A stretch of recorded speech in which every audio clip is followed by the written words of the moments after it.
Hello there, welcome to Ramble Review, and today we're looking at Avenging Spirit. The basic plot here is you're some guy with his girl walking down the street, and then some baddies come and shoot you dead and kidnap your girl. It turns out your girl's father is some scientist man, and the bad guys are from a crime syndicate that want his ghost experiment information. He finds your spirit, and now it's up to you to go save your girl. Now, before the game begins, you do have an option to pick an original mode or arcade mode. The original mode is just it's set up for you to just play by yourself. No super settings and everything. Arcade settings. The arcade setting lets you go a little harder with the settings, like a coin flitch and debug mode and stuff like that. And it has a two-player mode as well. So I just went with original because I was playing by myself and I didn't give a crap about any of the extra stuff. You can also play the Japanese version of this game, which is called Phantasm. And from the little I played from that, it seems no real difference between the Japanese text. So yeah, I just stick to Avenging Spirit. The gameplay itself is pretty straightforward. There's an action platformer. You go left and right. Of course, you could jump up and everything. And you just attack things.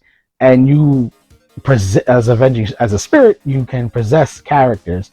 And this actually, the roster kind of grows as you go to each level. So it won't be just I think there's four options to give you at the start, which is fighting girl, American action guy, I think is a magic person, a ninja, and yeah, that's it. I think it's those four right there. There's four options they give you, unless I'm thinking wrong, but I'm just going off the top of my head.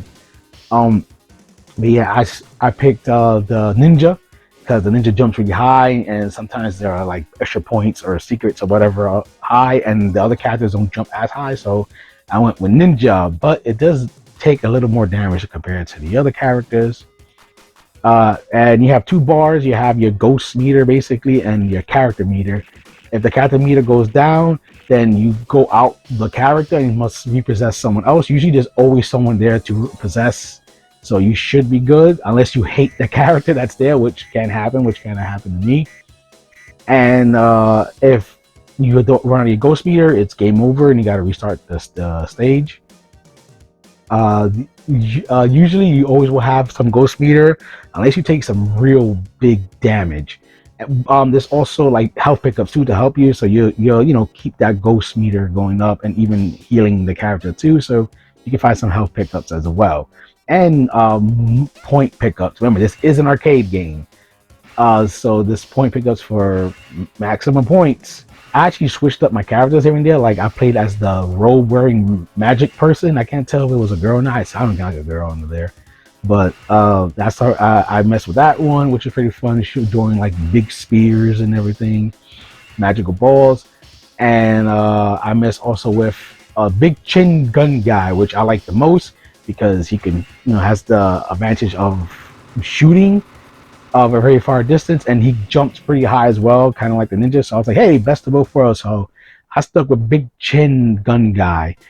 And the game has a rewind option, so if you're near death, you can always just rewind as to fix your mistake or whatever. You can rewind pretty far back, so I use that a lot.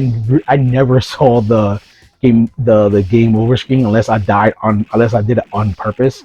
And you can also save like up to 6 times, like 6 different files, and you can save as much as you freaking want, which is I did, because there are keys you can collect that if you get all 3, you get the best ending. So I wanted to be sure I did not miss the key, so I did a couple of saves. And this game is an easy trophy if you're wondering, like an easy platinum, you're a trophy hunter. You just got to beat the game and be sure you get them keys. The stages are all pretty varied, so you never get bored, and there's 6 of them to be exact, and they're pretty fast as well. This game is pretty fast. You can beat it probably like 30 minutes, hour pushing it. But yeah, and each stage ends with a boss, and there's no copy paste job there either. All the bosses are unique from one another.